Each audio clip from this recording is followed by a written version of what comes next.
Rapaz preguiçoso. Texto na cabo-verdiano para Carolina Abramovich. Voz Alice Moreira. Rapaz preguiçoso. Rapaz preguiçoso tá shinta na sofá. É que tá faze nada dia inteiro. Oh, desculpam. Como assim que tá faze nada? É quem é que está sentado na sofá?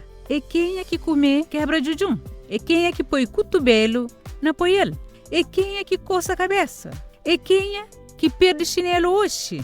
Disse mola. Rapaz preguiçoso tá shinta na sofá.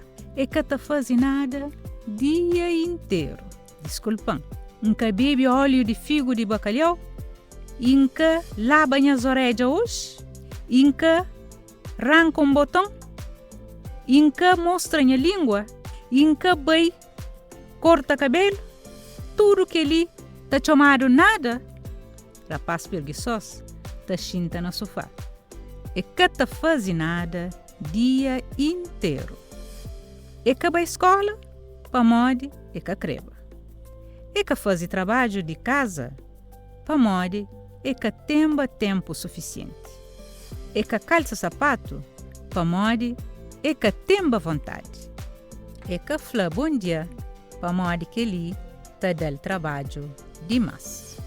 É que dá cachorro água? Pa mode a água estava longe demais. É que dá canário comida? Pa mode é que tem tempo. Era para ir janta, mas é só fazer bioco. Era para ir deta, mas é que consegui. Pa mode é dormir-se. É sonha, mas estava a trabalhar.